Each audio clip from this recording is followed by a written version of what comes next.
સાવરકુંડલા ખેડૂતોની વેદના યાત્રા પ્રસંગે પૂર્વ નેતા વિપક્ષ પરેશભાઈ ધાનાણીના બેબાક બોલ. ખેડૂત સંબોધનમાં સરકાર સામે આકરા પ્રહારો કરતા પરેશભાઈ ધાનાણી. કૃષિ અને ઋષિની ભૂમિ પર ખેડૂતનો દીકરો ખેતી નથી કરી શકતો. સાવરકુંડલાની નાવલી નદી સામે પાણીયા ચાલે તેવા ખેડૂતો ઉમટ્યા. ખેડૂતનો દીકરો ક્યાંય ભીખ ન માંગે. સત્તામાં બેઠેલા લોકોએ ખોટા સર્વે કરાવ્યા પણ બળતણના નાણાં કેમ ન ખાતામાં આવ્યા. વિધાનસભાના નાયબ દંડક કૌશિકભાઈ વેકરિયાનું નામ લીધા વગર પ્રહારો કરતા પરેશભાઈ ધાનાણી. ભૂંડ રોજ ત્રાસથી પરેશાન ખેતી બચાવ અભિયાન છે. ખેડૂતોને પૂરતી વીજળી ન મળે, 12 કલાક વીજળી મળે તે માટે આંદોલન છે. પૂર્વ મુખ્યમંત્રી કેશુબાપા પટેલને યાદ કરતા ખેડૂતોની વ્યથાઓ વણવતા ધાનાણી. નકલી બિયારણ નહીં, આખી સરકાર નકલી હોવાનો પરેશ ધાનાણીના પ્રહારો. નકલી બોલબાલા અસલીનો અવાજ રૂંધવામાં આવે છે. ખેતીની ઉપજ પર 5% કરવેરો. નરેન્દ્રભાઈ અને ભૂપેન્દ્રભાઈની સરકાર કટકટાવી જાય છે. ટેકાના ભાવે થતી ખરીદી પર સરકાર સામે પ્રહારો કરતા પરેશ ધાનાણી. યુરિયા ખાતર સાથે આપવામાં આવતો ભાણિયો ભેગો. ભાજપના કાર્યકર હોવ તો ભાવ ઓછો મળે તો ભૂલી જાજો, નહીતર સુધરી જાજો. પરેશ ધાનાણી ખેડૂત સભામાં ખીલી ઉઠ્યા. જોશીલા જોશીલા સાથી, એક લડાયક નેતા, તમને સલામ કરવીશ કે બાપ આ તમારા બળે લડનારા લોકો છે ને એ કોલર ઊંચા કરીને ફરી શકે.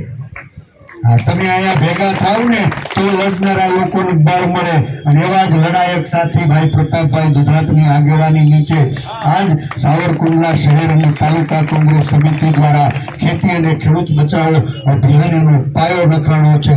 એની શરૂઆત નાવલીના પાદરમાં થઈ છે. અને આજ તમે જે બળ પૂરું પાડ્યું ને, મને વિશ્વાસ છે પ્રતાપભાઈ આગળ વધો. આખો અમરેલી જિલ્લો તમારી રાહ જોઈ રહ્યો છે.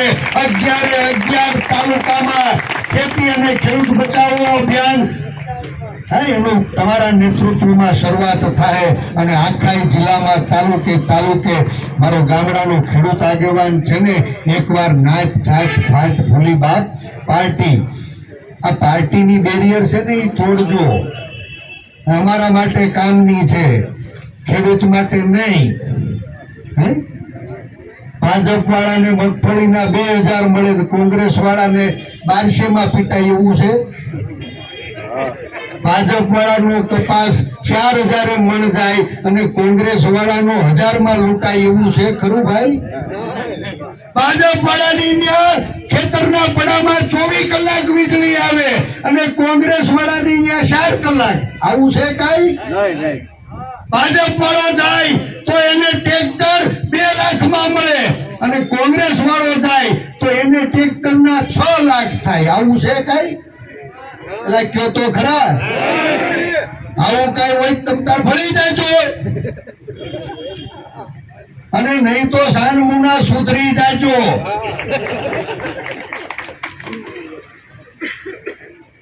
સરકાર પોતાની જવાબદારીઓમાંથી છટકવા માટે જ્યારે ખેડૂતનો દીકરો નાત જાત ભાતના વાડા તોડીને ભેગો થાય ને, ત્યારે એને ક્યાંય રાજકીય પાર્ટીઓની અંદર વિખેરી નાખવાનું, વેચી નાખવાનું, ભાગલા પાડવાનું કામ કરે છે.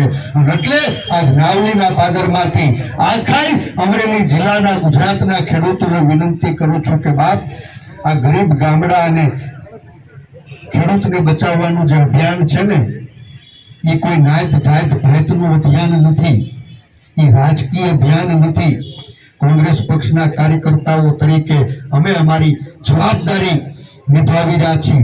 તમે બળ પૂરું પાડશો ને તો પરિણામ સુધી આ લડાઈને લઈ જવામાં અમારા હાકમ જેવા આગેવાનો ક્યાંય પાછા નહીં પડે, ક્યાંય પીઠ નહીં દેખાડે. આટલા જ વિશ્વાસ સાથે ફરીથી અમરેલી જિલ્લા કોંગ્રેસ સમિતિ, શહેર અને તાલુકા કોંગ્રેસ સમિતિનો હૃદયપૂર્વક એને અભિનંદન પાઠવું છું. અને આ ગરીબ ગામડા અને ખેડૂત બચાવવાના અભિયાનને બળ પૂરું પાડવા માટે આખા મલકમાંથી ગામે ગામ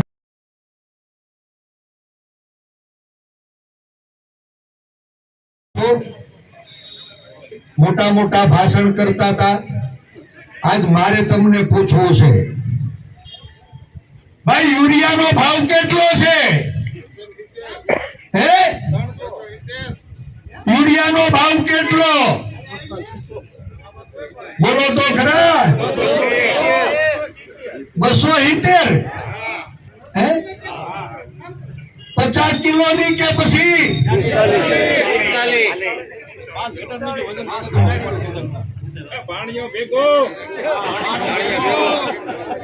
270 નું યુરિયા 50 કિલોનું પેકિંગ આવતું હતું 5 કિલો માલ નરેન્દ્રભાઈ અને એની સરકાર કટકટાવી ગયા અને તોય ભાણિયો ભેગો દે છે ભાણિયો દેશ કે નહીં આજ ખેતરના પડામાં મારા ખેડૂને મોલાત દાંત કાઢતી થાય એટલે યુરિયા છાંટવાની જરૂરિયાત છે તમને પૂછું યુરિયા ખાતર હેલાઈથી મળે છે ખરું આ યુરિયાનું ખાતર હેલાઈથી ન મળે 270 માં 50 કિલોની બેગ મળતી એમાં 5 કિલો કાપી નાખ્યા અને તોય પાણીયાને ભેગો પકડાવવાની પ્રથા શરૂ કરનારા લોકોને રૂક જાઓ કહેવાનો સમય પાક્યો છે